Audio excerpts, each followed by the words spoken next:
সংসদে আমি যদি আপনাকে প্রশ্ন করি, আপনি কি চান, গণতন্ত্র নাকি উন্নয়ন?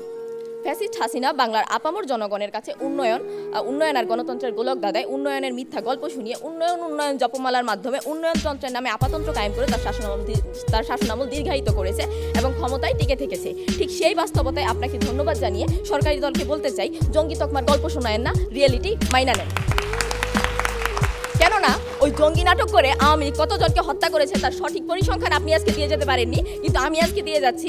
আওয়ামী লীগ বন্দুকযুদ্ধের মাধ্যমে ক্রসফায়ারের নাটক করে গত 15 বছরে আওয়ামী লীগ 1926 জনকে হত্যা করেছে, বিচার বহির্ভূতভাবে গুম করেছে 1676 জনকে।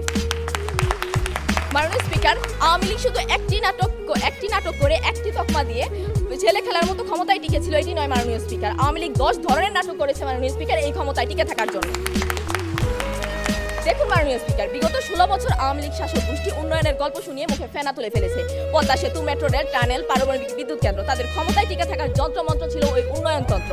কিন্তু শুভঙ্করের ফাঁকিটি হলো মাননীয় স্পিকার, উন্নয়নের নামে ওই আপা গোষ্ঠী বিগত 16 বছরে বিদেশি ঋণ নিয়েছে 17,76 কোটি টাকা আর পাচার করেছে 16 লাখ কোটি টাকার বেশি, যা দিয়ে কিনা মাননীয় স্পিকার 14টি মেট্রো রেল আর 24টি পদ্মা সেতু হয়ে যেত।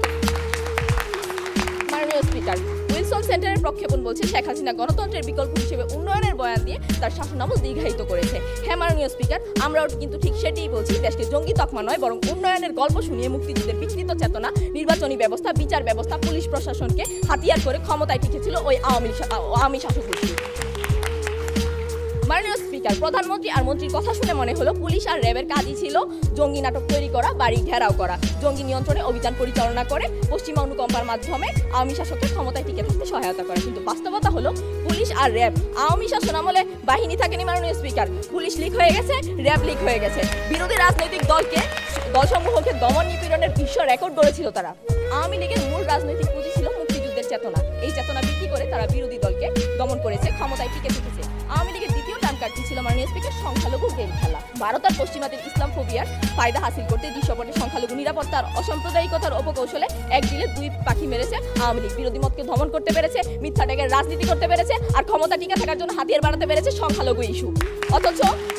অথচ মাননীয় স্পিকার, আইন ও সালিশ কেন্দ্র বলছে আওয়ামী শাসন আমলে হিন্দুদের উপর 3679টি আক্রমণ সংঘটিত হয়েছে। এত কিছুর পরেও কি আমরা বলতে পারি না মাননীয় স্পিকার, দেশকে জঙ্গি তকমা দেওয়ার থেকে আওয়ামী লীগের শাসকদের ক্ষমতায় টিকে থাকার জন্য অন্যতম হাতিয়ার ছিল এই সংখ্যালঘু গেম। মাননীয় স্পিকার, আওয়ামী শাসকরা ক্ষমতায় টিকে থাকতে বিরোধী দলের 50 লাখের বেশি নেতাকর্মীর বিরুদ্ধে মামলা দায়ের করেছে, রাজডাকার ট্যাগ দিয়ে বিচারের নামে প্রহসন করেছে, ফাঁসিতে ঝুলিয়েছে। প্রতিপক্ষ জঙ্গি তকমায় কতটি মামলা ছিল আর কতজনকে ফাঁসি দেওয়া হয়েছে তা আজকে সংসদে বলে যাবেন এবং জাতির কাছে পরিষ্কার করে যাবেন। আজকে আমাদের প্রধান অতিথি অত্যন্ত যোগ্য আইনজীবী শিশিরমণি স্যার খুব ভালো করেই জানেন বিচারিক দুর্বৃত্তায়নের মাধ্যমে কিভাবে আওয়ামী শাসকরা তাদের শাসনকালকে, তাদের ক্ষমতাকে দীর্ঘায়িত করেছে, ক্ষমতায় টিকে থেকেছে। মাননীয় স্পিকার, দ্য ডিপ্লোম্যাট সাময়িকী বলছে আওয়ামী লীগ ক্ষমতায় টিকেছিল ভারতের সহায়তায়, ভারতের সমর্থনে। আমরাও কিন্তু ঠিক সেটিই বলছি মাননীয় স্পিকার, কিন্তু আপনারা এটি সম্পূর্ণরূপে বুঝতে ব্যর্থ হচ্ছেন। মাননীয় স্পিকার, ওই শকুনেরা যেন আর ক্ষমতায় আসতে না পারে, সোনার বাংলাকে শ্মশান না করতে পারে, তাই আজকের প্রস্তাবের সংকীর্ণতা স্বীকার করতে হবে, প্রস্তাবটি বর্জন করতে হবে। এই সত্যকে প্রতিষ্ঠিত করতে হবে যে কেবল জঙ্গিবাদ তকমা নয়, আওয়ামী লীগ শাসকদের টিকে থাকার হাতিয়ার ছিল ভারতের সমর্থন, মুক্তিযুদ্ধের বিকৃত চেতনা, উন্নয়নের মিথ্যা গল্প, নির্বাচন কমিশন, বিচার বিভাগ, পুলিশ প্রশাসন সহ ব্যবসায়ীদের সমর্থন, মুক্তিযুদ্ধের চেতনার